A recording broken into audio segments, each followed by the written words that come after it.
제가 중국에서 21년 동안 한인교회를 하면서 중국의 정중국 공안들, 또 종교부 사람들과의 만남을 통해서 중국의 종교 정책은 어떤지, 종교의 상황은 어떤지를 경험했던 것이 있습니다. 물론 중국은 땅이 너무 넓기 때문에 지역마다 상황이 다르지만, 그러나 상하이에 있다 보니까 선교사님들은 이제 공안들을 피해 다니지만, 저는 한인교회 목회를 하다 보니까 이제 공안들을 만날 수도 있고, 그분들로부터 이제 설명도 들을 수 있고, 또 발표되는 종교 사무 규례를 또 보기도 하고, 또 직접적으로 저희 교회와 연관되어지는 일들이기 때문에 굉장히 이제 종교 문제에 대해서는 이제 민감하게, 또 지나가는 선교사님들도 또 굉장히 많이 계셨기 때문에 여러 지역 상황을 또 이렇게 종합적으로 들을 수가 있었습니다. 일단 중국은 종교의 자유가 있는 나라입니다. 5대 종교는 법적으로 자유가 있어요. 기독교, 천주교, 이슬람, 기독교, 천주교, 불교, 그다음에 이슬람, 도교. 5대 종교는 법적으로 자유가 있습니다. 북한은 종교를 핍박하죠. 중국은 절대로 종교를 핍박하는 나라가 아니에요. 종교의 자유가 있어요. 그런데 종교를 통제해요. 마치 여러분 우리 한국에서 담배를 피우는 거는 개인의 자유죠. 그런데 공공시설에서 담배를 피울 때는 반드시 흡연실에서 피워야 되죠. 흡연실에서 피우지 않으면 경범죄가 되어지는 것처럼 중국에서는 개인이 종교를 갖느냐 안 갖느냐 그건 개인의 자유예요. 그러나 종교를 갖고 종교 활동을 할 때는 반드시 종교 활동 장소에서 해야 됩니다. 정부가 정한 종교 활동 장소가 아닌 데서 종교 행위를 하면 그것은 위법이 되어지는 거예요. 법을 어기는 것이 되어져. 그러면 중국 기독교 안에서 정부가 허락한 데를 우리는 중국 기독교회, 그걸 삼자교회라고 합니다. 삼자교회는 자전, 자치, 자양. 스스로 자자가 3개가 모였는데 자전, 스스로 전한다. 자치, 스스로 다스린다. 자양, 스스로 공급한다라고 하는 거예요. 이게 옛날 이제 네비우스 선교사의 정책이었는데 이것을 이제 삼자 신학을 형성하면서 삼자교회가 이렇게 만든 것들인데요. 그러니까 기독교를 믿는 사람은 종교 활동은 반드시 어디를 가야 되냐? 그 중국 기독교 삼자교회를 가야 돼요. 거기서 예배를 드리는 건 합법이에요. 그런데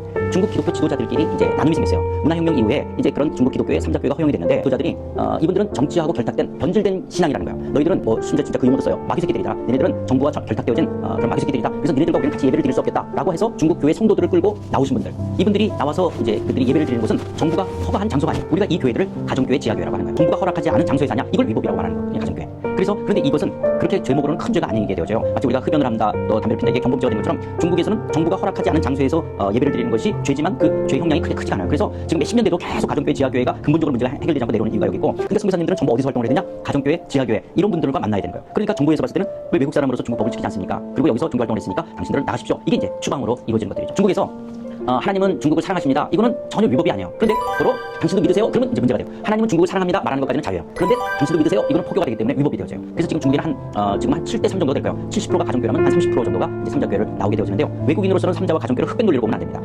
삼자교회 안에도 굉장히 복음적이고 좋은 목사님이 있습니다. 그러나 체제가 그렇지 못하기 때문에 자기의 신앙을 숨기고 있지만 굉장히 좋은 목사님이 있고요. 가정교회, 지하교회는 이분이 누구의 신학과 영향을 받는지 알 수가 없기 때문에 이게 2단인지 3단인지 어떤 문제가 있는지 모를 수 있어요. 굉장히 복음적이고 좋은 목사님들 계시지만 그렇지 않을 수도 있고, 삼자도 무조건 이분들은 정부와 연결됐기 때문에 무조건 잘못됐다 그렇게 볼 수 없는, 그냥 체제 속에서 어쩔 수 없이 그 안에 있으면서도 좋은 목사님이나 성도들도 있다고 하는 부분입니다. 근데 이제 한국어로 한다고 해서 모든 교단, 교회를 다 허락해 줄 수가 없죠. 그러니까 이제 좀 오래되고 정부와 연결된 데는 종교 활동 장소로 허락이 되는 거고, 그렇지 않은 데는 외국인 교회로서 또 장소가 허가되지 않는 곳으로서 어려움을 겪게 되어지는 거죠. 이런 부분들 속에서 지금 현재는 법치주의가 돼야 된다는 면에서 경제라든지 뭐 정치나 뭐 뿐만 아니라 이런 종교 또 외국인들 관리에 대해서 좀 더 법적인 것들을 많이 이제 따졌댔어요. 그런 부분들 속에서 중국이 좀 더 경직되어졌고 어려움들을 겪는 경우도 많이 있었고요. 그런 부분들 속에서 중국에 대해서 기독교를 좀 뭐 아주 쉬운 단편적인 내용이지만 여러분들이 바르게 이해하는 것이 중국 기독교를 아는 데 도움이 될까 생각합니다.